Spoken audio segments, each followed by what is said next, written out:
Oui, Pascal, Mila, du nom de cette jeune fille de 16 ans au cœur d'un scandale depuis maintenant une quinzaine de jours. Tout a commencé précisément le 18 janvier dernier. L'ado de 16 ans publie une vidéo en direct sur Instagram. On la voit sur ces images. Elle critique l'islam. Alors, je vais préciser ce qui a été dit, puisqu'on en parle beaucoup de Mila. Elle dit « Je déteste cette religion, une religion de haine. L'islam, c'est de la merde. » Et tout un tas de noms d'oiseaux que je ne vais pas citer ce matin. Elle n'imagine pas à ce moment-là le séisme que ça va provoquer dans sa vie tranquille de lycéenne. La vidéo se met à circuler sur Internet. Elle reçoit des menaces de mort, des menaces de viol, des insultes homophobes, car il se trouve que cette jeune fille assume son homosexualité. Et sur les réseaux sociaux, ça devient la foire d'empoigne entre les pros et les anti. Mila qui s'insultent à longueur de messages. On franchit un cap lorsque son adresse personnelle et celle de son lycée dans l'Isère sont rendues publiques. Il y a des appels au lynchage. 3 jours plus tard, Mila porte plainte et elle quitte son lycée. Elle n'y est toujours pas retournée, ça va faire 3 semaines.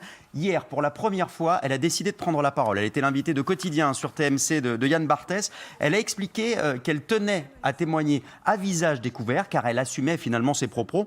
Elle a raconté à quoi ressemblait sa vie depuis cette affaire et surtout pourquoi elle a été contrainte de quitter son lycée en catastrophe. Écoutez. J'étais pas en sécurité dans mon établissement. C'est-à-dire que si j'y retournais, vu les menaces que j'ai reçues des personnes de mon lycée, j'aurais pu être brûlée à l'acide, j'aurais pu me faire frapper. J'étais menacée d'être déshabillée en public, d'être même enterrée vivante. Enfin, c'est parti vraiment loin. Donc j'étais pas en sécurité, j'étais obligée d'abandonner mon lycée.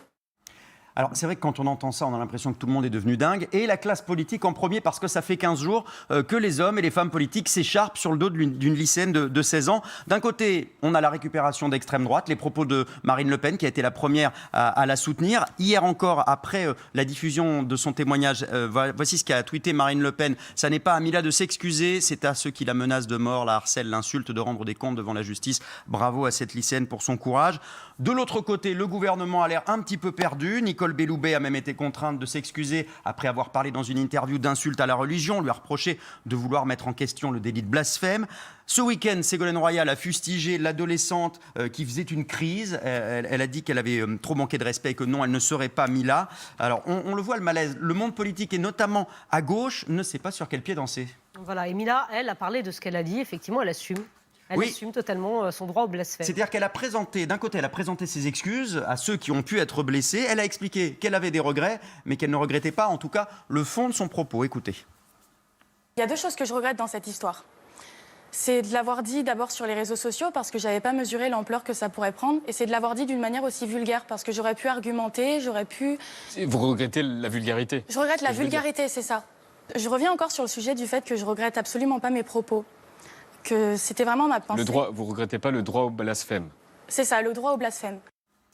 Alors, on est quand même impressionné par la solidité de cette gamine. Elle n'a que 16 ans. Elle se retrouve en direct à la télévision, avec un public derrière, à assumer tout ce qu'elle s'est pris dans la figure. Mais c'est la génération des réseaux sociaux, la génération de télé-réalité, la génération qui s'est transformée un bad buzz en good buzz.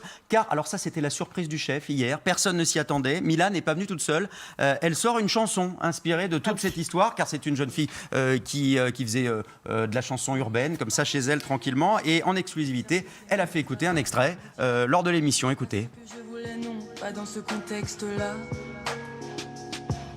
Je rêvais de briller sur scène, je ne voulais pas cette guerre. Cette histoire m'a rappelé qu'un rêve reste un rêve et que même en me dissuadant, rien ne peut m'en défaire.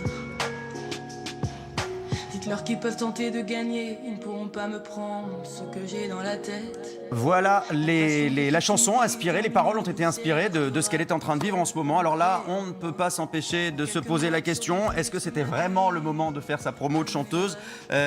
Voilà, Andy Warhol nous promettait, vous savez, le fameux quart d'heure de célébrité. Mila l'a eu, elle aurait peut-être préféré s'en passer. En tout cas, elle en a visiblement profité jusqu'au bout de ce quart d'heure de célébrité. Voilà, merci beaucoup.